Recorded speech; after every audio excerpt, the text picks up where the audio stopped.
Well, hi, everybody, our global family. I am so thrilled and tickled today with the absolutely fantastic and phenomenal Dr. Lulu. Hello, Dr. Lulu.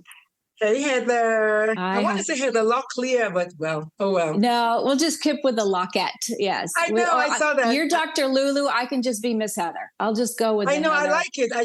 I know that there was a Heather Locklear, that there was one. So it just helped me with your last name, and with just kind of knowing you.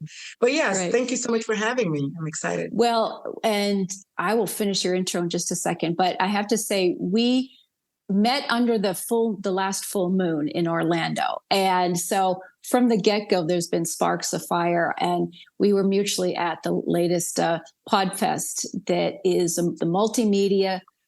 2,000 people were there, and everyone was sharing their voice, their vision, their heart, and helping others not only put it out into the world, but for their audiences and their clients and the people they work with and our governments and we're here to just say, hear us and listen. And where you can understand better, we have something to share with you. So, Dr. Lulu, you are here representing the LGBTQ community, or Q+, transgender, and you have a son, you have a journey, you are a board certified pediatrician, so you're a medical doctor in practice, you are world renowned, you are a public speaker, you've been all over the media, you have your own podcast. Please tell us every little old thing. Gosh. The first question is always, how much time do you have? I've got 55 years to try to pack into 45 minutes. Mm-hmm. So my name is Dr. Lulu. As you said, I was born, bred, buttered, and slightly burned in Nigeria, one of the most religious as well as one of the most homophobic countries in West Africa. I have to say those two things together because they're both true. I was born Catholic. I am Igbo, so I'm from the southeastern part of the country. I grew up in Nigeria, went to high school in Nigeria, went to med school in Nigeria. Then I moved over here to do my residency at Howard. So I'm a bison. I went to Howard University Hospital, met my ex-husband, rest in peace, got married, had kids, and now I'm here. So I think I was probably born an activist. I think I was definitely born an advocate. I'm most likely born an activist. I see myself more of an activist, actually, than an advocate. Not that there's anything wrong with being an advocate, but I think activist is where I identify myself better. And it's always about self-identity. It's always about how you see yourself. As we were talking about before we started rolling, I saw my little name tag a certain way, and I don't care what the other lady was trying to see. I was not trying to see it because my spirit only wanted my little name badge to be a certain way. And eventually, the universe always conspires to make you great. And before we could say anything, the person came back from lunch who was like, wait, I got it. I do this all the time. And boom, within 3 minutes, what I had been trying to get for 17 minutes was fixed. So I just want people to just always first of all, allow yourself to dream, and then hold on to your dream before you go to bed every night, like the PJ, the Newsy, I think is their name, said at the event, PJ Denuzzo, this person, I've been reading this book cover to cover, said before you go to bed every night, ask the universe for something. Just make a request of the universe and watch it happen the next day. Before I went to bed last night, I said, tomorrow I'd like to order my name badge already. I want to be done with that. I want to go to events and have my name badge. And I want it done. And that was it. So I took a walk today. It took me about 2.5 to 3 hours to go and come back. But I got my name badge. So that's who I am. I'm a doer, I'm a mover, I'm a shaker, I'm an agitator, and I'm a mom of 3, and my eldest just happens to be trans. So well, I'm going to male. Mm-hmm. Go ahead. Thank you. I want to jump right into that. And that said, one of the things, going back to the name badge, and this all ties together, is who we are and what we say we are, and who mm-hmm. can hear us and who might have a little hard time. So just within the construct of you're creating a name badge that is your identity moving forward and how people are going to see you. It hadn't quite come out correctly as you had your vision. And that woman was having a little bit of a hard time hearing you. And then it ended up getting fixed as you saw your vision, as you want to be seen and heard. And what you were saying to me as we were getting ready to come on camera here is never let anybody else dim your light. If you have your vision of who you are, what your name is, say it and keep it there. So I needed to finish that. Summary. Yes, I love that summary. And that's kind of, I think it goes into every aspect of our lives, whether I see myself as a cisgender woman, or I see myself as a non-binary person or transgender male. How I see myself, as long as I hold on, the universe is so happy to conspire to move the chess pieces in your favor. A lot of us just don't wait long enough. We want it now and we want it right now. I could have left that place frustrated, walked all the way back home, been on time for this podcast, but I just knew that I know that there's somebody at Staples who knows how to make a name badge, because I called before I came and they said, yes, we got you. So I know that somebody here, and just like you said, as a child who tells their mother that they're transgender or that they're non-binary or that they're gay or that they're lesbian or whatever they say that they are, they need you as the parent to catch that wave and be that wind beneath their wings. So it takes a long time for some people. Like I did today, it took me almost 20 minutes before somebody came and said, okay, I know what to do. Sometimes it takes longer for people to kind of get you. Sometimes it doesn't take that long. But if you hold on long enough, I love that song. I think it's by the Rockettes, I don't know who sang it, Rockettes or Wilson Phillips. You've got to hold on for just one more day. Or Genesis, one more night. Yep. However it is, just if you hold on to that, this is who you are. There will be waves of disbelief and people, pushing and prodding and asking you, are you sure? And why do you want this lifestyle? And calling it all the things or not. But if you know who you are and you hold on to your dream and who you, literally yesterday on the podcast, the guest we had said, he is not trans, but he said, talking about to transgender people, said, you can, to queer people, say you can bring whoever you want to bring home that you love or whatever, but also you should bring yourself home as you are. And I just thought that was so beautiful, So that's it right there. That bring yourself home where you are. Bring yourself as you are. Yes, it was so powerful. It's so powerful. And I think that gets into the nugget of where you can start with some of your own journey and which ties into so many inquiries. Because there are a lot of people who might feel confused. Well, who am I? Or I thought I was this, but maybe I'm not. And I certainly don't think I fit into any of these boxes, or maybe my child, or maybe my student. Talk to us about what that home in oneself actually is, especially while we're in a transitional time anyway, all of our society. And then if you take gender identity or sexuality or all of these other things that are monumental, also, who am I? And why am I here? Who can I trust? And all these home-based things. What is home? I love it. It. My second TED Talk, I have 3 TED Talks. I don't know if you know that, but I have 3 TED Talks. My second one, in my second TED Talk, I make a case for inviting in as opposed to coming out. So it's titled Rethinking the Closet. That name came to me one morning. I said, we need to rethink the closet. And the question I ask in the TED Talk is, whose closet is it anyway? And then I say, what do you put in a closet? Things you don't like, things you want to hide when your house is messy and you hear the doorbell, you quickly pick up stuff and shove them in the closet and lock them in there. So why put people in there? Whose idea was it to use the closet to describe anybody, period, gay or not?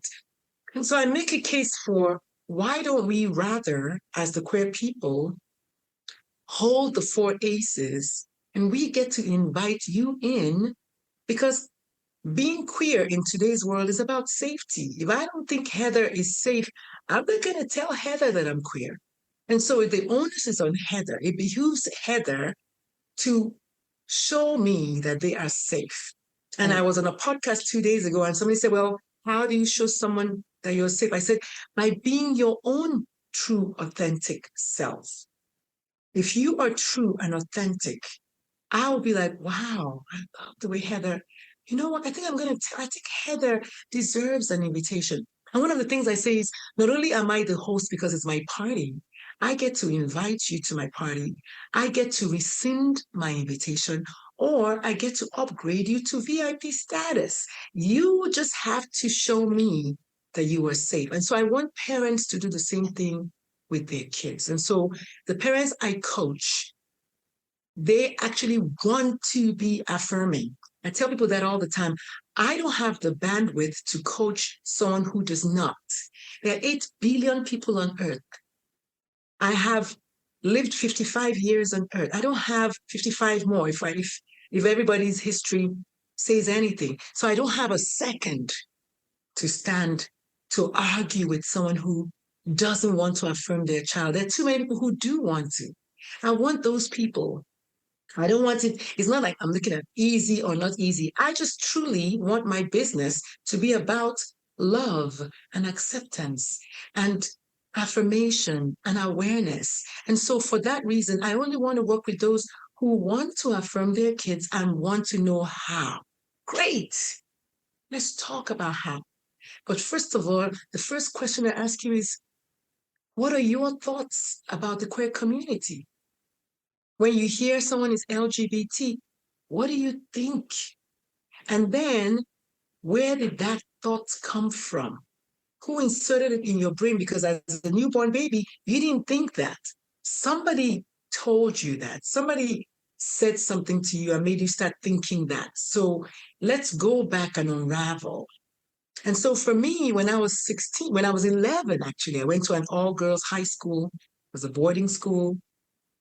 And then between 11 and 16, when I graduated high school, I noticed that I liked girls, but also I liked boys. And so I only knew the word lesbian. And when I say this, I want people to know that representation matters and words matter. I couldn't see, I was like, I'm not a lesbian because I also like boys. But okay, maybe since the word lesbian is all I have, maybe I'm a lesbian.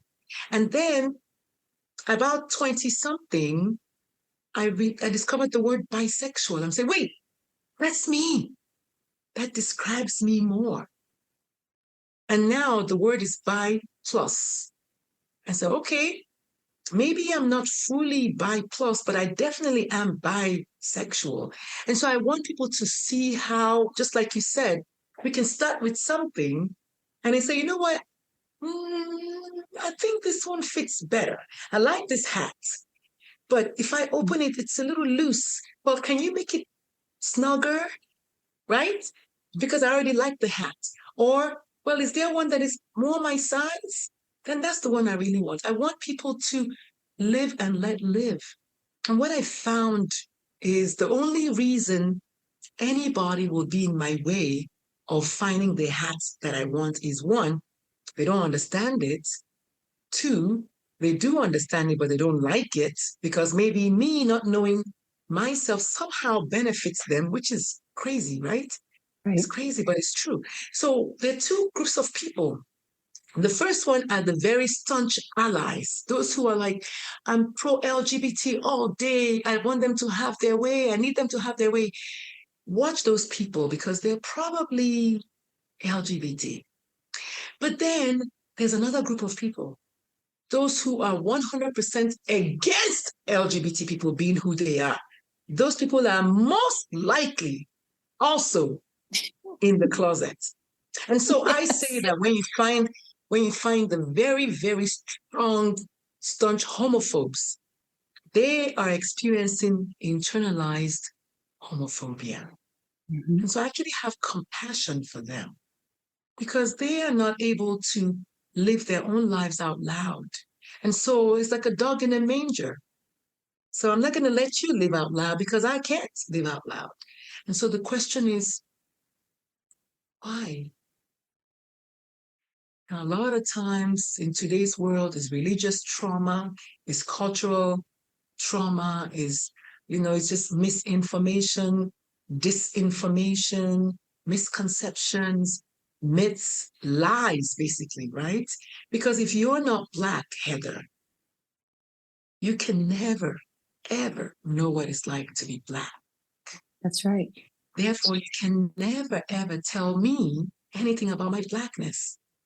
Same thing with being queer or being trans. I'm not trans. And so when somebody tells me they're trans, I cannot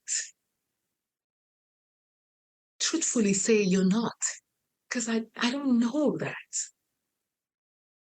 Being transgender is a very personal, gender identity is a very personal sense of self.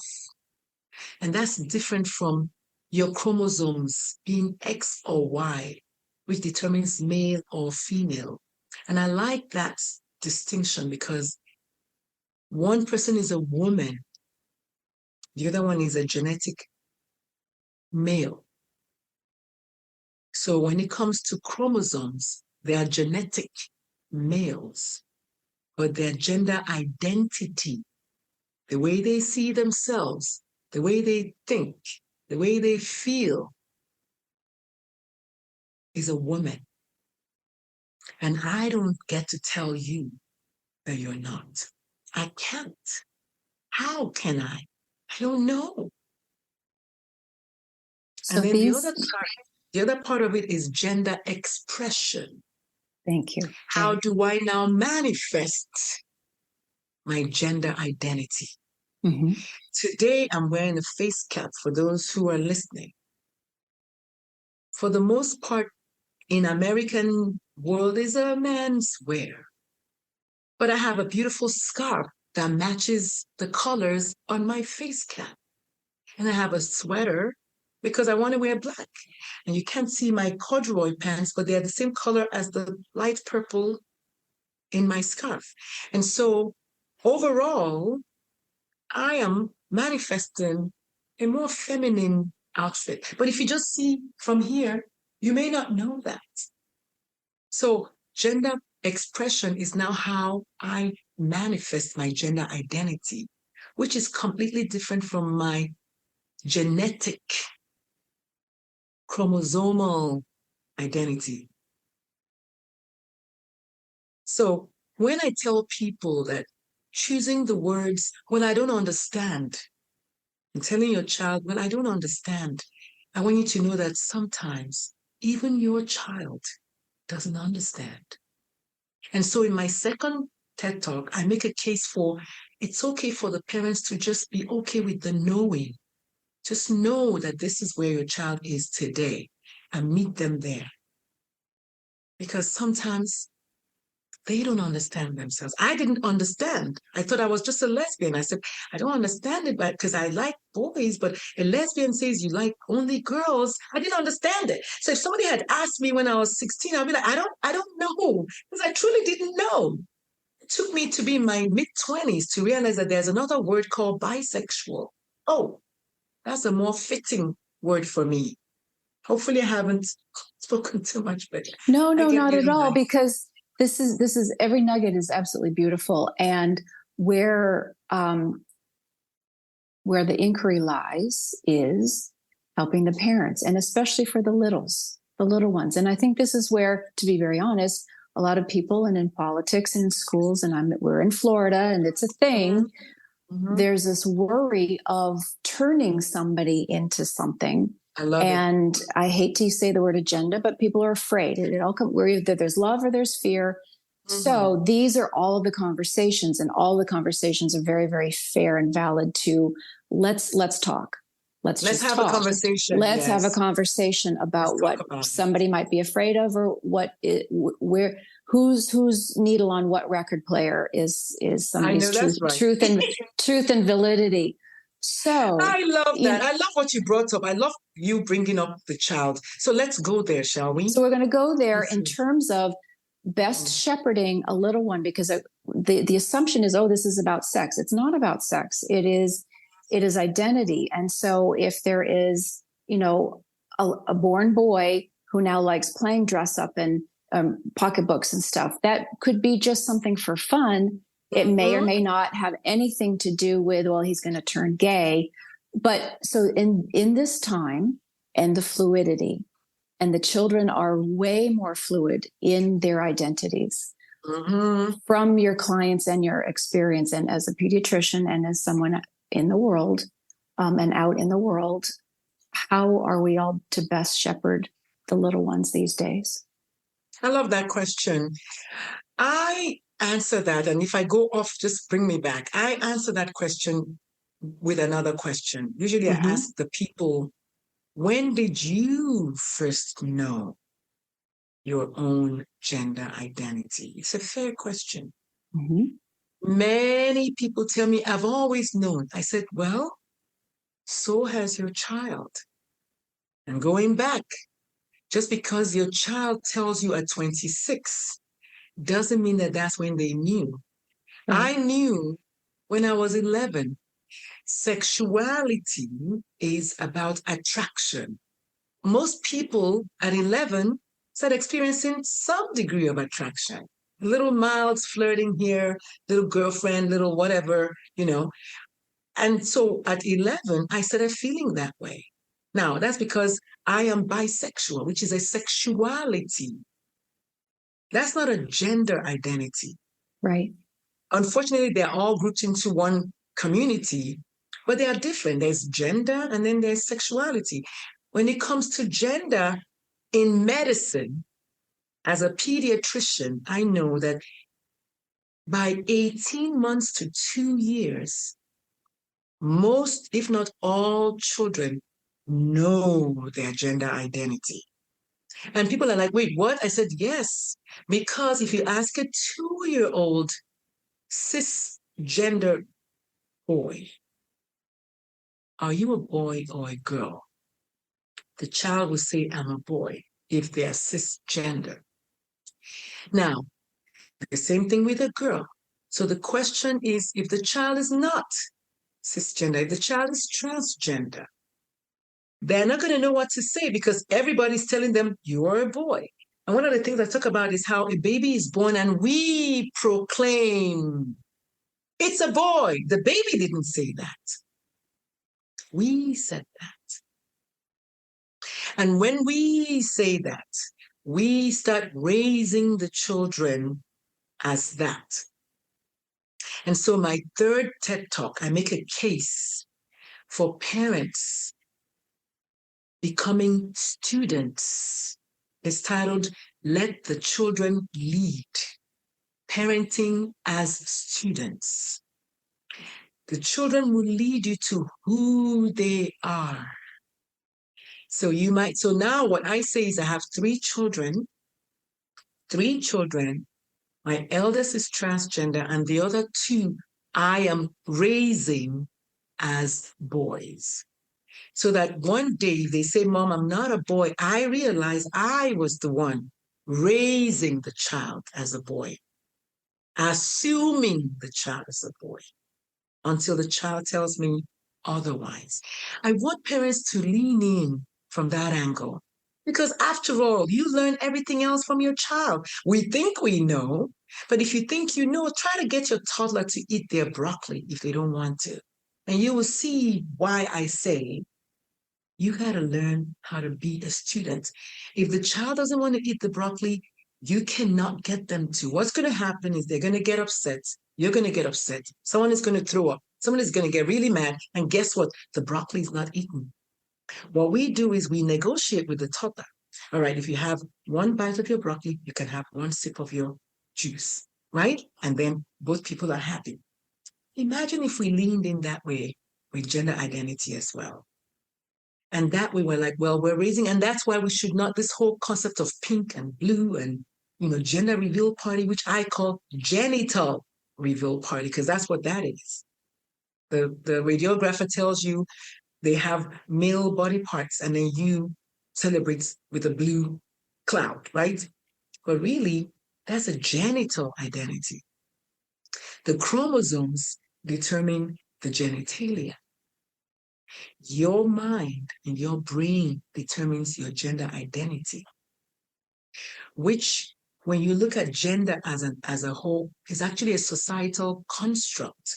Once upon a time, men wore heels. The color pink was originally men's color. And as the world has changed, it has morphed into women wearing heels. Men in Scotland still wear skirts all day. I don't hear anybody saying anything. Men in Texas wear heels all the time. They call them cowboy boots, but they're heels, my friend.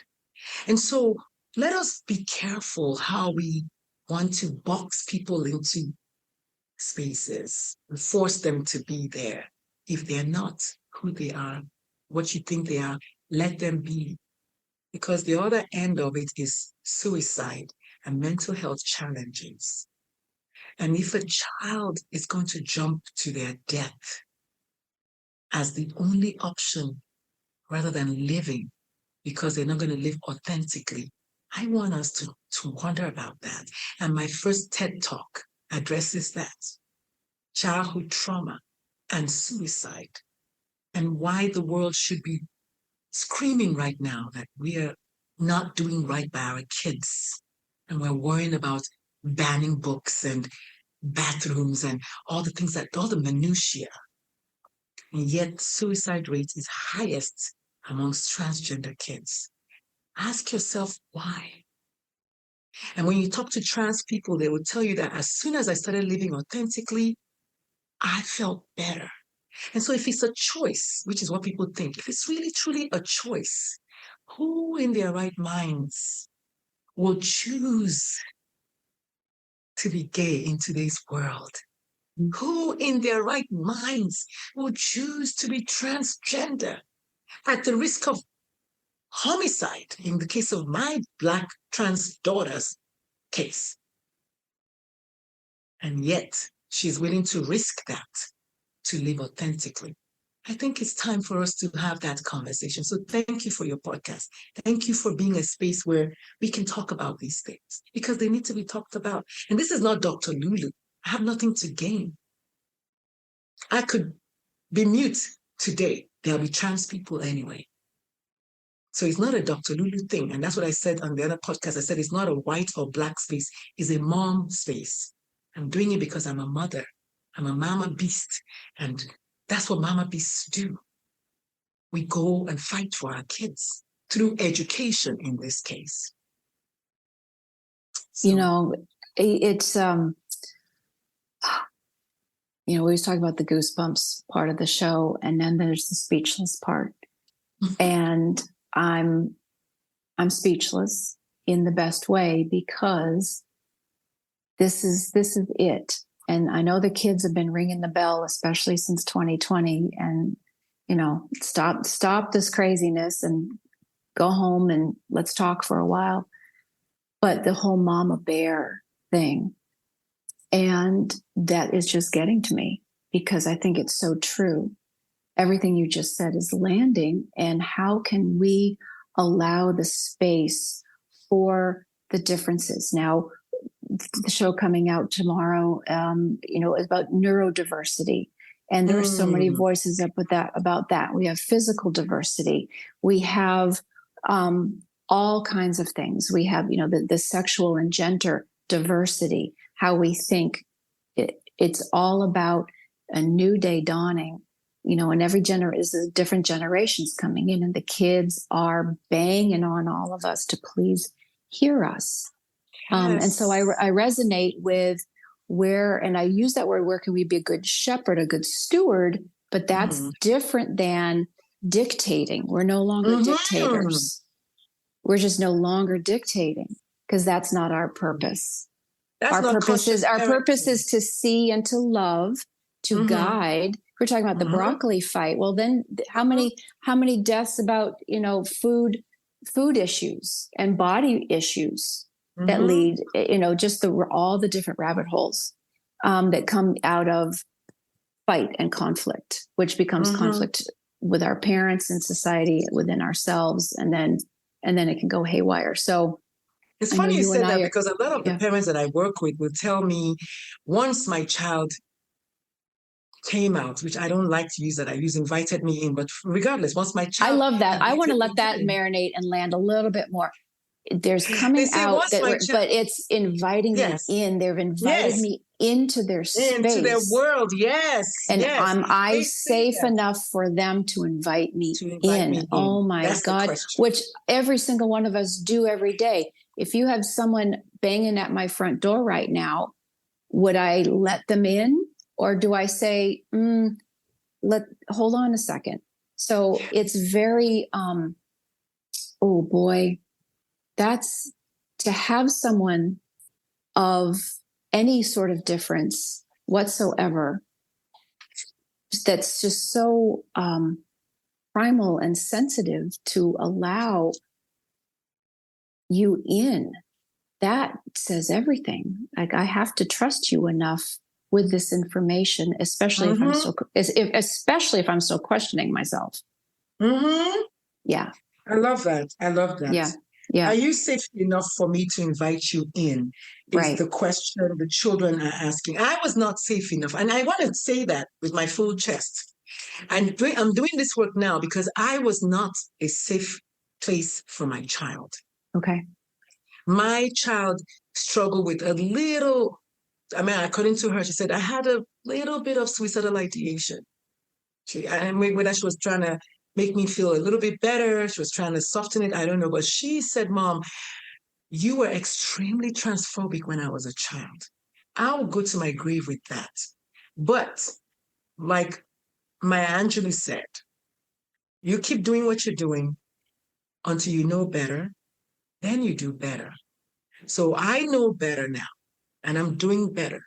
And they say, smart people learn from their mistakes, but smarter people learn from other people's mistakes. And so I want people to learn from my mistakes. I was not the ideal parent. Even as a queer woman, even as I was married to my ex-wife during my child's college years, I was so scared for my child. I wanted my child to not be gay. I did not want my child to live in this world where people do not want gay people, especially gay Black men. And then they come for them. Somebody got killed in New York recently because he was voguing at the gas station. He got stabbed 17 times by another Black person. So it's not safe. That person was simply voguing. We don't know that person was trans. It was just a Black male. There's something about male toxicity and misogyny and masculine whatever that makes people they don't want to see a man show emotions. They don't want to see a man feel. There's something about men just, expressing anything soft. Why? Whose idea was that? We all have equal. Jesus himself cried. Jesus wept in the Bible. So we're not talking about people who don't show emotions. If you don't show emotions, that's why we have a high suicide rate amongst Black men. Toxic masculinity and suicide. Look it up. I had a podcast called Suicide Pages a long time ago. Look up the connection between toxic masculinity and antisocial behavior, sociopathic behavior, and suicide. Because they're not allowed to show their emotions. It's a very dangerous thing. I want us to start today and start leaning in and start allowing our children to just let the boys run free. Let them, if they want to wear dresses, let them wear dresses. Let them smell the roses. Let our girls, if they want to work with as a mechanic, let them be mechanic. I have now learned that I had the wrong formula when I was raising my children. And I don't want anybody else to have to go through that. It's painful at the very least. It causes childhood trauma, which if you look up the ACEs study, ACEs, Adverse Childhood Experiences, which is what my first TED Talk is about, you will see where it leads to suicide. It leads to mental health problems. It leads to, kidney disease and heart disease and fibromyalgia and all the things. So it's time we stop traumatizing our children. And it's like the more we're talking, the more they're killing children in Gaza and in Congo. And it's a terrible thing that the adults are doing to children today. Is adult supremacy is what they call it, adult supremacy, which is just unfortunate. Just really unfortunate.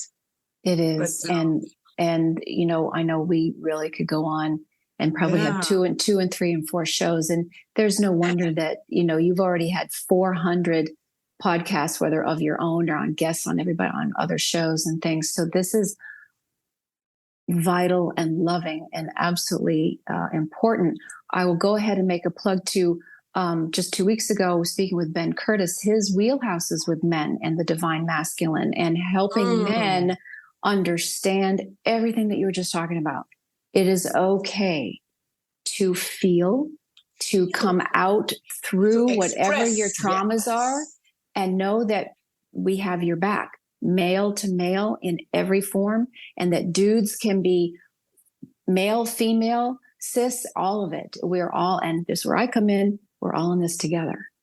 We really are all in this together. And these are where I encourage all the different resources and wheelhouses.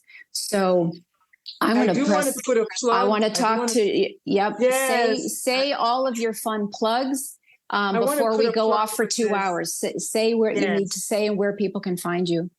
So they can find me on social media. Somebody actually typed in Dr. Lulu today on his phone, a random gentleman on his phone, and I popped up. So I like that. I like that I'm maybe the most popular Dr. Lulu out there. Who knows? I don't know. But he typed in Dr. Lulu, and there I was. I literally, my biography popped up with my picture. I was like, wait, what? So you could just Google me and find me. That's one. Number 2, this book is called Invited In: How to Become the Parent Your LGBT Child Needs. It's not out yet, but it's supposed to come out this year if me and the American Academy of Pediatrics can get our act together. This one is called About Your Black Transgender Child, also by me. Supposed to also drop this year. I'm trying to get them all out. And the third book is called Allies in White Coats: LGBTQ plus Basics for Physicians, because I want my people, doctors, to be the most culturally and compassionately competent people for the queer patients and employees, because a lot of times we forget that some of your employees are also queer. So if you are a safe doctor, your employees will love it and they will stay. It affects your bottom line at the end of the day. So I'm excited. I'm excited about what the world holds for me and you. And thank you for being an ally and allowing me to stand on your shoulder, on your platform, and yell out, because that's what God said. I don't know if you remember, I don't know if you watched my little attempt at my comedy. And I said, you know, God was like, you know, you're going to go do this work. And what I'll do is I'll put people in places to help you do the work. But the work to do, you must do. And so I was like, okay, I'll do it. As long as yes. And this was at the podcasting showcase where they added. So not only did you do an amazing speech, but then they had a comedy routine thing. So I loved that, where people were just called to not teach per se, but do it in that manner of, I have something else to say and let's just have some fun. But it was it's also very, very powerful. So my goodness, Dr. Lulu, do you have one last little nugget that you want to shout from the rafters? Yes, absolutely. I want parents to understand one thing. You are infinitely the most important person in your child's life. You also are the most influential person in your child's life. So what you think matters, what you say matters, what you do matters. And I know the governors in some states, the legislatures in some states they just don't know any better. But your child, your 4-year-old, your 7-year-old, your 9-year-old does not know those people, but they know you. And so at the end of the day, what you do affects the child 200 million times before what the governor does. Yeah, on a broader scale, maybe, but inside the home, the sanctuary, where the child belongs, is you. And so reach out to me if you would like to know more, if you would like to understand what's going on with your child. Because the funny thing, I used to be your child, and today I am you. I was the child who told my dad at 16, and my dad said, it's a phase. And I believed my dad, but my dad was not right. But I didn't know then. So I have walked what your child is walking as a cisgender woman who is queer. I know a little bit about what your kid is going through, and I know a whole lot about what you are going through because I also have a child who is queer. So reach out to me, dr-lulu.com is my website, or my email is coach@dr-lulu.com. Send me an email. Let's have a conversation. I get that you are afraid. I was afraid too. But sometimes out of fear, we do some irreparable damage to our kids, and you don't want your child to be in the ICU, or worse still, you don't want to be receiving flowers because of something that your child did not ask for and you didn't know any better. So let me help you understand that society is the reason we think the way we think. Well, where we can, again, with the reframing, is we create our society. We create our society. This is really why we're here. We're recreating a new society. And of course, getting into the new genetics, and the children are here to shake us up, to say, yes, we are a new society and we want to invite you in. I love it. I love it. I love it. I love it. I love it. Thank you so much for using the inviting in. That is definitely where I find myself. I'm trying to spread that mindset. Yeah. And I think it's a privilege to be invited. It's a privilege. Yes, it is. To be invited. Yes, it is. And so I found out late, but better late than never. So I found out late, but you know what? I'm here, and I'm not going anywhere. So thank you so much for having me. Well, thank you so much, and better late than never. This is so true. Oh, Dr. Lulu, thank you again. We'll have to play again and chat and throw love, and we will continue to do that. So thank you. And I'm happy to come back when the books drop. We can always revisit when the books drop. I love it. That will help me finish the books already, because I need to finish the books. I need to sit down in one place and finish. There we go. Boom, boom, boom. Okay. Thank you. And thanks again for listening, everybody. Please be sure to like, review, and share this episode and all of the others. We really are here to be a guiding light for anybody that is curious about all the different topics such as this. And we are here to get to the heart of everything. This is Lasting Conversations. Thanks again.